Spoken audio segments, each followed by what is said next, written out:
नमस्कार दोस्तों, ऐसी मेरी परम पिता परमात्मा से प्रार्थना है कि आप सब सुखी हो, स्वस्थ हो, मस्त हो और मजे में हो। आज मैं आपकी सेवा में एक नया वीडियो लेकर हाजिर हुआ हूँ। वीडियो शुरू करने से पहले आपसे विनम्र विनती है कि अगर आपको मेरा ये वीडियो अच्छा लगे तो मेरा चैनल सब्सक्राइब कर देना और मेरा वीडियो लाइक व शेयर कर देना। आज के वीडियो में हम आमदनी के भाव यानी 11वें भाव के ऊपर चर्चा करेंगे। जातक को उसके जीवन में कैसे धन लाभ होगा, किस उम्र से बैंक बैलेंस बढ़ना शुरू हो जाएगा और जो 8वां भाव होता है कुंडली का, उसका आमदनी से क्या संबंध है, वो किस तरह से जातक को बहुत धन देने में सक्षम है, इसके ऊपर भी चर्चा करेंगे। चलिए वीडियो शुरू करते हैं। जो 11वां भाव है कुंडली का, वो डेली इनकम का है, यानी रोजमर्रा की जो आमदनी है, महीने की आमदनी है, उसका है 11वां भाव। जो दूसरा भाव होता है वो संचित धन और जो संचित सोना वगैरह होता है उसका होता है। कितना धन इकट्ठा पड़ा हुआ है उसका होता है दूसरा भाव। लेकिन आज हम आमदनी पर बात करेंगे जो कि रूटीन इनकम का भाव है। 11वां जो भाव है, इसी भाव से मित्र भी देखे जाते हैं, जातक का सोशल सर्कल भी देखा जाता है। कुंडली में सिर्फ 11वां भाव ही इस तरह का भाव है जिसमें सभी ग्रह 9 में से 9 कोई भी ग्रह 11वें भाव में विराजमान हो जाए, आमदनी के लिए शुभ फल ही देगा। नीच का हो, शत्रु राशि में हो, फल में थोड़ी कमी आ जाएगी लेकिन फल अवश्य मिलेगा। इसके अलावा एक जनरल नियम है कि कोई भी भाव हो, उस भाव पर जिन ग्रहों की दृष्टि होती है उसका असर अधिक होता है, बजाय उसके जो ग्रह उस भाव में विराजमान होते हैं, उस भाव में बैठे होते हैं, यानी कि दृष्टि अधिक पावरफुल होती है। अगर हम कंपेयर करें कि ग्रह उस भाव में कौन से बैठे हैं, मान लीजिए बृहस्पति बैठे हुए हैं या शुक्र बैठे हुए हैं और बृहस्पति देख रहे हैं या शुक्र देख रहे हैं, जिस स्थिति में दृष्टि पड़ेगी उस स्थिति में अधिक लाभ मिलेगा। 11वें भाव में जितने ग्रहों की दृष्टि पड़ेगी, जातक आमदनी के मामले में उतना ही भाग्यशाली होगा। देखिए, जो सप्तम दृष्टि है वो तो सभी ग्रहों की होती ही होती है, इसलिए जो ग्रह पंचम भाव में होंगे वो सप्तम दृष्टि से 11वें भाव को देखेंगे। इसके अलावा कुछ ग्रह इस तरह के होते हैं जिनकी स्पेशल दृष्टियां होती हैं, जैसे बृहस्पति की 5वीं और 9वीं दृष्टि भी होती है।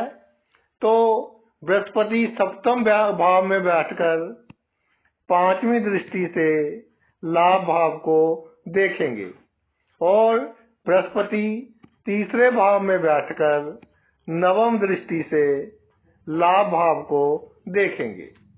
इस तरह भाई शनि के पास भी 2 स्पेशल दृष्टियां हैं, एक तीसरी और एक 10वीं। शनि महाराज नवम भाव में बैठकर तीसरी दृष्टि से 11वें भाव को देखेंगे और दूसरे भाव में बैठकर 10वीं दृष्टि से 11वें भाव को देखेंगे। इसी तरह मंगल के पास भी 2 स्पेशल दृष्टियां हैं। कौन कौन सी हैं? चौथी और 8वीं। मंगल 8वें भाव में विराजमान होंगे तो चौथी दृष्टि से 11वें भाव को देखेंगे, और अगर मंगल चौथे भाव में विराजमान होंगे तो 8वीं दृष्टि से लाभ भाव को देखेंगे। ये तो हो गई कि कौन सा ग्रह इस भाव में बैठा हो उसकी दृष्टि लाभ भाव पर पड़ेगी। इनमें से जितने अधिक ग्रह आपकी कुंडली में विराजमान होंगे, आय के मामले में, आमदनी के मामले में आप उतने ही भाग्यशाली होंगे। देखिए, जैसे हमने पहले चर्चा की कि सभी ग्रहों की दृष्टि 11वें सप्तम होती है, और जो भी ग्रह पंचम भाव में विराजमान होगा वह अपनी पूर्ण दृष्टि से 11वें भाव को देखेगा। तो पंचम भाव जो होता है वो होता है भाई बुद्धि का, हमारी विद्या का। अगर जहाँ तक थोड़ा कम पढ़ा लिखा हो तो कितना विद्वान है, जातक के गुणों का, जातक की इंटेलिजेंसी, यानी किस परिस्थिति का मुकाबला वो किस तरह से करता है, ये उसका भाव है। जब कोई ग्रह पंचम भाव में विराजमान होकर 11वें भाव को देखता है तो जातक अपनी बुद्धि और अपने गुणों के कारण अपने जीवन में अच्छी आमदनी प्राप्त करता है। अगर शत्रु दृष्टि और नीच की दृष्टि भी आमदनी के भाव पर पड़ रही हो तो यह भी बुरा फल नहीं देगी, लेकिन धन के मामले में जीवन में उतार चढ़ाव आते रहेंगे। अब बात करते हैं शनि की जो 2 स्पेशल दृष्टियां हैं, तीसरी और 10वीं। भाग्य भाव में बैठकर शनि तीसरी दृष्टि से लाभ भाव को देखेंगे तो जातक भाग्य के कारण अपने जीवन में धीरे धीरे बहुत तरक्की प्राप्त करेगा, बहुत ऊंचाई पर पहुंच जाएगा। इसी तरह शनि महाराज धन स्थान में बैठकर 10वीं दृष्टि से जब देखेंगे तो भाई 2 और 11 का संबंध बन गया, धन और लाभ का बहुत ही अच्छा योग है। जातक आमदनी के मामले में बहुत भाग्यवान होगा, पैसों के कारण उसका कोई कार्य नहीं रुकेगा। अब मंगल की बात करते हैं। मंगल के पास 2 स्पेशल दृष्टि होती हैं, एक चौथी और एक 8वीं। अगर भाई मंगल 8वें भाव में होगा तो चौथी दृष्टि से 11वें भाव को देखेगा। तो जब अष्टम भाव में मंगल विराजमान होंगे तो अचानक धन लाभ करवाएंगे, अनएक्सपेक्टेड गेन्स, वहां से लाभ जहां से आमदन होने की कोई उम्मीद ही नहीं थी, गुप्त तरीकों से लाभ, गुप्त कामों से लाभ, गुप्त संबंधों से लाभ, बीमे से लाभ, वसीयत से लाभ, पैतृक संपत्ति से लाभ, ससुराल पक्ष से लाभ, यानी बिना कमाया धन जातक को दिलवाएंगे। इसी तरह मंगल जब चौथे भाव में होंगे तो अष्टम दृष्टि से देखेंगे तो भाई मजबूत मंगल चौथे भाव में बैठकर आमदनी के भाव को देख रहे हो और आमदनी के भाव में मंगल की मित्र राशि हो, तो प्रॉपर्टी के क्षेत्र में जातक को बहुत लाभ होगा। प्रॉपर्टी सेल परचेज में जातक अच्छी आमदनी प्राप्त करेगा। कोई प्रॉपर्टी खरीदी हो, उसके दाम एकदम बढ़ जाएंगे, या पैतृक संपत्ति जो मिले जातक को उसके दाम भी बढ़ते रहेंगे। यानी प्रॉपर्टी से जातक को प्रचुर मात्रा में आमदनी होती रहेगी। अब बात करते हैं सबसे शुभ ग्रह और सबसे बड़े ग्रह देवगुरु बृहस्पति। बृहस्पति की जो स्पेशल दृष्टियां होती हैं, एक पंचम होती है, एक नवम होती है। तो भाई 7वें भाव में बैठकर अपनी पंचम दृष्टि से ये 11वें भाव को देखेंगे। जातक का आमदनी के मामले में भाग्य उदय शादी के बाद होगा। पार्टनरशिप में कार्य नहीं करना चाहिए। अगर बृहस्पति अकेले पड़े हो तो बिल्कुल भी नहीं करना चाहिए। अगर बृहस्पति के साथ कोई और ग्रह विराजमान हो तो अगर पार्टनरशिप में कोई काम करें तो अपना जो शेयर रखना है वो 50% से कम रखना है। 40% रख लो, 25% रख लो, नहीं तो भाई पार्टनरशिप से इतना फायदा होता नहीं देखा। इसी तरह बृहस्पति जब तीसरे भाव में विराजमान होंगे तो अपनी नवम दृष्टि से आमदनी के भाव को देखेंगे। तो जातक अपनी मेहनत के बल पर बहुत तरक्की हासिल करेगा। जितनी मेहनत करेगा उससे कई गुना अधिक फल जातक को प्राप्त होगा।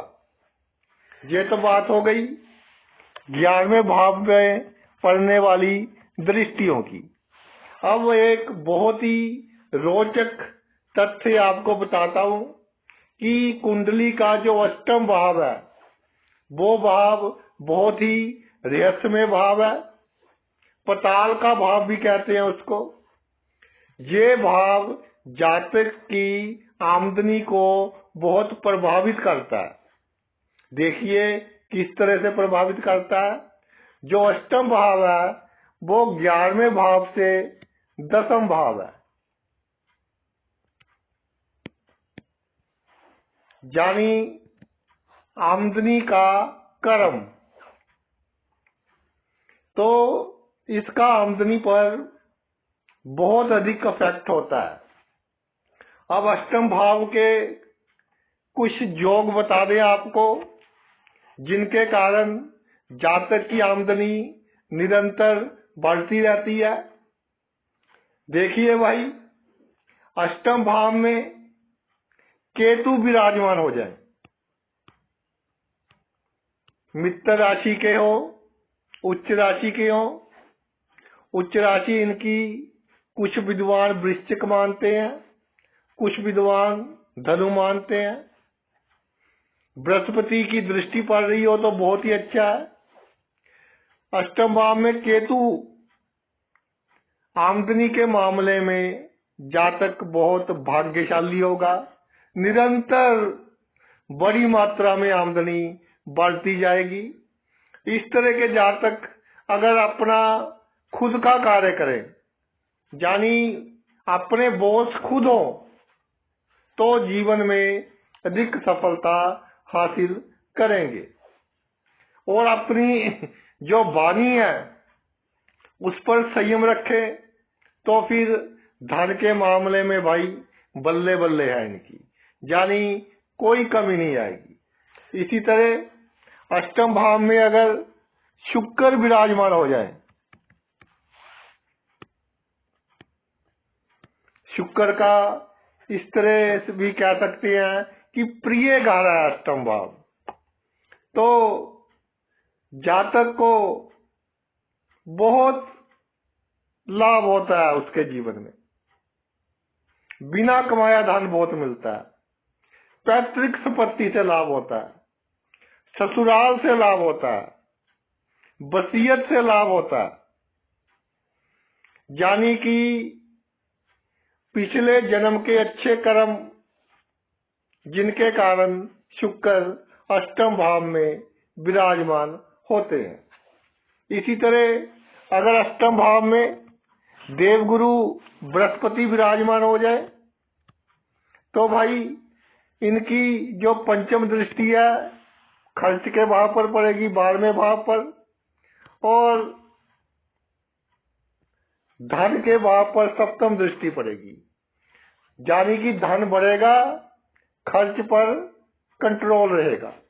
तो इन दोनों भावों का सीधा असर है आमदनी के भाव पर। तो निरंतर जातक की आमदनी में इजाफा होता रहेगा और इसके कारण लगन भी मजबूत हो गया, क्योंकि लगन की दोनों तरफ बृहस्पति की दृष्टि पड़ गई। बृहस्पति की जो दृष्टि होती है उसको अमृत दृष्टि कहा गया, अमृत के समान संजीवनी कहा गया, यानी बहुत ही अच्छी दृष्टि होती है। इसके अलावा जातक की जन्म कुंडली में 11वां भाव या अष्टम भाव मजबूत हो तो जातक का जो सोशल सर्कल होता है, जो जातक के मित्रों की संख्या होती है, बहुत अधिक होती है। हर क्षेत्र के लोग जातक के मित्र होते हैं और जरूरत पड़ने पर जातक की मदद करते हैं। अब ये देखें कि 11वें भाव में कौन सी राशि है। अगर शुभ ग्रह की राशि हो, बृहस्पति की हो 9 राशि 12 राशि धनु मीन, शुक्र की हो वृषभ या तुला, बुध की हो मिथुन या कन्या, या चंद्रमा की हो, ये राशियां अगर 11वें भाव में हो तो जातक की कोशिश रहेगी कि जो उसकी आमदनी हो वो कानूनी तरीके से हो, अच्छे ढंग से हो, हेरा फेरी कम हो, यानी अच्छा पैसा उसके घर आए।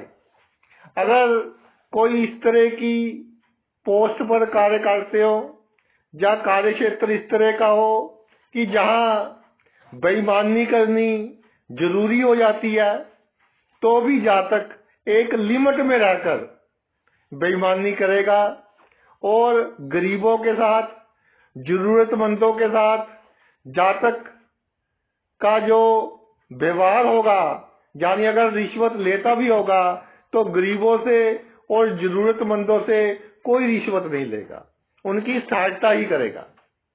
अगर इस भाव में 5 नंबर सिंह राशि हो, मेष राशि हो 1 नंबर, 8 नंबर वृश्चिक राशि हो, 10 नंबर मकर, 11 नंबर कुंभ, ये राशियां हो, तो जातक की जो सोच होती है वो होती है कि किसी तरीके से धन आ जाए, आमदनी निरंतर बढ़ती रहे, सभी ढंग अपनाएगा, सभी जुगाड़ अपनाएगा, कानूनी ढंग, गैर कानूनी ढंग, बाय हुक बाय क्रुक, सभी जुगाड़ अपनाकर अपनी आमदनी बहुत बड़े ढंग से बढ़ाने की कोशिश करेगा। छोटी आमदनी से तो सब्र ही नहीं होगा, यानी बहुत अधिक मात्रा में धन चाहेगा और बहुत अधिक धन भाई गैर कानूनी कामों से ही आता है, तो गैर कानूनी कार्य करने की कोशिश करेगा। मगर एक बात मैं कहना चाहता हूं कि जिनके लाभ भाव में ये राशियां हैं, अगर गैर कानूनी काम करते भी हैं तो उसको पूरी तरह से गुप्त रखें, पूरी तरह से सीक्रेट रखें। मैं तो जहां तक कहता हूं कि आप क्या करते हो उसका पता आपके जीवन साथी को भी ना हो, नहीं तो किसी स्टेज पर आपके लिए कोई प्रॉब्लम खड़ी हो सकती है। देखिए, जो 11वां भाव है वो 10वें भाव से दूसरा भाव है। 10वें भाव से दूसरा भाव है 11वां भाव। 10वां भाव किसका भाव है भाई? कर्म का। 11वां भाव आमदनी का। यानी जो कर्म हम करते हैं उससे जो आमदनी होती है उसका है 11वां भाव।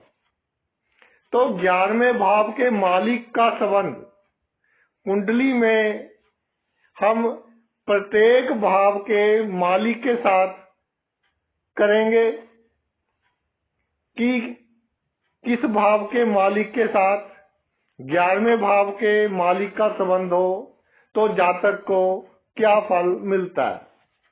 संबंध भाई दो तरीके से हो सकता है, या तो दोनों भावों के जो स्वामी है इकट्ठे एक ही भाव में विराजमान हो जाए, या दोनों में दृष्टि संबंध बन रहे हैं। लगन से शुरू कर लेते हैं। जब 11वें भाव का स्वामी और लगन के स्वामी के बीच संबंध बन रहा हो, एक ही राशि में हो या दृष्टि संबंध हो, तो जातक खुद की मेहनत के द्वारा, खुद के कर्म के द्वारा बहुत तरक्की हासिल करेगा, जीवन में बहुत आमदनी प्राप्त करेगा, दूसरों का संयोग और सहारा कम रहेगा, और जब जरूरत होगी तो कई बार दूसरे बिल्कुल हाथ खड़े कर जाएंगे। जिनकी जातक ने बहुत सहायता की होगी वो भी जातक को सॉरी बोलकर अपना पल्ला छुड़वा लेंगे। अगर भाई 11वें भाव का संबंध और दूसरे भाव का संबंध हो जाए तो जातक अपनी वाणी से, जैसे वकील हो गए, गायक हो गए, या जातक का बात करने का ढंग इतना उम्दा होगा कि अपनी वाणी से अपने कार्य सिद्ध कर लेगा। ससुराल पक्ष से भी लाभ होगा, मित्रों की सहायता से, यानी जो जान पहचान के लोग हैं उनकी सहायता से भी जातक की आमदनी धीरे धीरे बढ़ती रहेगी। अगर भाई 11वें भाव के स्वामी का संबंध तीसरे भाव के स्वामी से हो जाए तो सभ्य के पराक्रम से, यानी एक बार जातक के मन में आ जाए कि ये कार्य करना है तो कितनी भी मुसीबतें आ जाएं, सभी मुसीबतों को पार करता हुआ जातक अपना लक्ष्य प्राप्त कर लेगा अपनी मेहनत से। अगर तीसरे भाव में पर अशुभ ग्रहों का प्रभाव ना हो तो भाई बंधुओं का सहयोग भी मिलता रहेगा। इससे झगड़ों से भी, अगर कोई जातक के साथ नाजायज करे आमदनी के मामले में तो झगड़ा भी कर लेगा, जातक आमदनी प्राप्त करता रहेगा। इस तरह से अगर भाई 11वें भाव का संबंध चौथे भाव के स्वामी से हो जाए तो माता पिता के आशीर्वाद से, भूमि की सेल परचेज से, माता के द्वारा भी धन की प्राप्ति हो सकती है। इस तरह जातक की आमदनी बढ़ती रहेगी। अगर 11वें भाव के स्वामी का संबंध पंचम भाव के स्वामी से हो जाए तो जातक अपनी विद्या से, अपनी शिक्षा से, अपनी बुद्धि से आमदनी में बढ़ोतरी करेगा। संतान होने के बाद जातक की आमदनी धीरे धीरे बढ़ती रहेगी। प्रेमी और प्रेमिका की सहायता से, अगर पंचम भाव पर शुभ ग्रह का प्रभाव हो तो प्रेमी या प्रेमिका की सहायता से भी जीवन में अच्छा धन लाभ प्राप्त करेगा जातक। अगर भाई छठे भाव से संबंध बन जाए 11वें भाव के स्वामी का 6ठे भाव के स्वामी से, तो बीमा से, इंश्योरेंस से, ऋण से, कोई इस तरह का लोन ले लिया जो सरकार ने माफ कर दिया। दुश्मनों से भी लाभ होता है, कोई कोर्ट केस कर दिया तो दूसरी पार्टी कहे कि जी आप कोर्ट केस को वापस ले ले, मेरा तो बहुत नुकसान हो गया, कोर्ट ने स्टेटस क्यों कर दिया, स्टे दे दी, मेरा बहुत नुकसान हो रहा है, आप इतना पैसा ले लीजिए और अपना केस वापस लीजिए। यानी दुश्मनों से भी लाभ होता है। अगर भाई 11वें भाव का संबंध 7वें भाव के स्वामी से बन रहा हो तो पत्नी से धन लाभ होता है। पत्नी या तो कोई व्यवसाय करती होगी, या नौकरी करती होगी, या ससुराल वाले अधिक अमीर होंगे। पार्टनरशिप में भी जातक को लाभ होता है, लेकिन एक चीज चेक कर लेनी है कि 7वां भाव अशुभ ग्रह के प्रभाव में ना हो। अगर भाई 8वां भाव और 11वें भाव के स्वामियों का संबंध बन रहा हो तो गुप्त धन, किसी नजदीकी रिश्तेदार की मृत्यु के बाद धन लाभ, विदेश की दृष्टि से धन लाभ, पैतृक संपत्ति से लाभ, और कुछ शास्त्रों में लिखा है कि ये गड़ा हुआ धन प्राप्त करने का भी योग है, इनसे जातक की आमदनी में वृद्धि होती है। अगर भाई 9वें भाव से संबंध बन रहा हो तो जातक बहुत भाग्यशाली होता है। भाग्येश शुभ हो तो मिट्टी को भी हाथ डाले मिट्टी सोना बन जाती है। इसके अलावा जो जातक की पत्नी का भाई होता है उसके साथ संबंध अच्छे रखने चाहिए तो आमदनी में बढ़ोतरी होती रहेगी। अगर 10वें भाव से बन रहा हो तो सरकार से, सरकारी नौकरी से, या सरकारी टेंडर वगैरह ले लिए, यानी सरकारी धन से लाभ होगा। पैतृक संपत्ति से, पिता से धन लाभ होगा। पिता का आशीर्वाद लेकर कोई कार्य शुरू करे तो उसमें जातक को लाभ ही लाभ होगा। अगर अपने ही घर में हो 11वें भाव का स्वामी 11वें ही हो तो कई तरीकों से जातक अपने जीवन में धन अर्जित करेगा। इनकम के कई सोर्स होंगे, धन की कोई कमी नहीं होगी। मित्रों के कारण भी जातक तरक्की करता रहेगा, मित्रों का सहयोग भी जातक को मिलता रहेगा। अगर भाई 12वें भाव से हो जाए तो विदेश का जो धन है उससे जातक की आमदनी में वृद्धि होगी। चाहे विदेश में सेट हो जाए या देश में ही कुछ इस तरह का कार्य करे, ऑनलाइन काम होते हैं जो, जिसके कारण विदेश का धन प्राप्त हो। जन्मभूमि से दूर कार्य करेगा तो उससे भी लाभ होगा, लेकिन बीमारी पर खर्च होता रहेगा और जातक की आदत होगी खर्च अधिक करने की। 4 पैसे आ जाए, जब तक खर्च नहीं कर लेगा तब तक उसको लगेगा कि मेरा कोई कार्य रह गया, यानी चैन नहीं आएगी जब तक खर्च नहीं कर लेगा। तो भाई अब आपको ये भी बता देते हैं कि कौन सी उम्र में आपके पास धन का जुड़ना, धन का बढ़ना, बैंक बैलेंस का बढ़ना शुरू हो जाएगा। इसके लिए 12वां भाव कितना मजबूत है, दूसरा भाव कितना मजबूत है, इसको एक बार चेक कर लेना चाहिए। उसके हिसाब से 1-2 साल का अंतर आ सकता है। देखिए, अगर मेष लगन हो, यानी लगन में एक राशि हो, तो 25वें साल से धीरे धीरे जातक का धन बढ़ना शुरू हो जाएगा, बैंक बैलेंस बढ़ना शुरू हो जाएगा।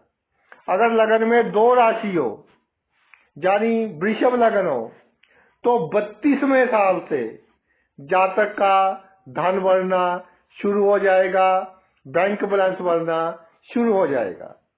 अगर भाई मिथुन राशि हो लगन में, 3 नंबर का अंक लिखा हो लगन में, तो 24वें साल से जातक का धन बढ़ना शुरू हो जाएगा, बैंक बैलेंस बढ़ना शुरू हो जाएगा। अगर 4 का अंक लिखा हो, कर्क लगन हो, तो 22वें वर्ष में एक बार बहुत बड़ा मौका मिलेगा जीवन में तरक्की हासिल करने का।